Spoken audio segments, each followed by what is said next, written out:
وأصلح لنا دنيانا التي فيها معاشنا، وأصلح لنا آخرتنا التي إليها معادنا، واجعل الحياة زيادة لنا في كل خير، واجعل الموت راحة لنا من كل شر. اللهم لا يهزم جندك ولا يخلف وعدك. سبحانك اللهم وبحمدك، لا إله إلا أنت إلهنا وإله كل شيء. توكلنا على الحي الذي لا يموت، لا إله إلا هو، عليه توكلت وهو رب العرش العظيم، لا شريك ولا ند له، وهو خالق كل شيء، وهو على كل شيء قدير وبكل شيء عليم. اللهم إنا نسألك بأسمائك الحسنى كلها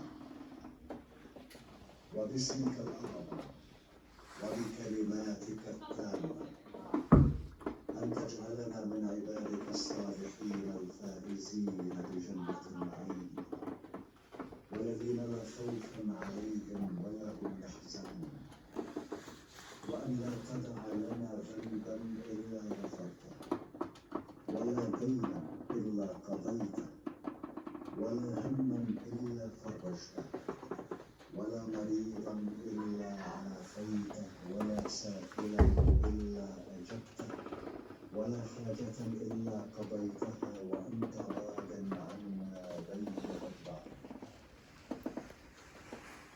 اللهم إنا نتضرع إليك وندعوك وأنت القائل ادعوني أستجب لكم. نسألك يا ربنا أن تلطف بنا وبعبادك الصالحين لطفا شاملا تقر به أعين المؤمنين وتشرح به صدورهم وتيسر به الأمور وتدفع به جميع الشرور والآفات. اللهم إنا نسألك صحة في تقوى، وطول عمر في حسن عمل، ورزقا واسعا مباركا. اللهم ارزقنا فتحا وفهما في القرآن العظيم، ونورا نهتدي به إلى صراطك المستقيم. ونسألك يا ربنا علما نافعا ورزقا واسعا وشفاء لما في الصدور، وأن ترزقنا كمال الإخلاص في الأعمال والأقوال، وحسن الخاتمة عند انتهاء الآجال. اللهم إنا نسألك رزقا حلالا واسعا هنيئا مريئا مباركا فيه، تغنينا به عمن سواك، وتعيننا به على رضاك، وارزقنا الكفاية والقناعة والتوفيق لما تحبه وترضاه.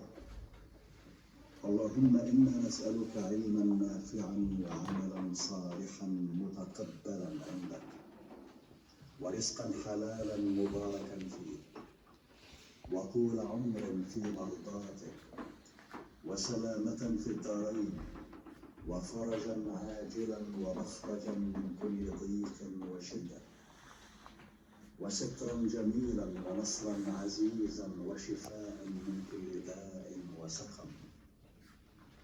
اللهم أبعد قلوبنا عن كل ما يميل بنا إلى معصيتك، أو يشغلنا عن طاعتك، أو يحول بيننا وبين محبتك يا أرحم الراحمين. ولا تؤاخذنا اللهم بسيئات أعمالنا، وارزقنا التوبة الخالصة المقصودة وحسن الخاتمة عند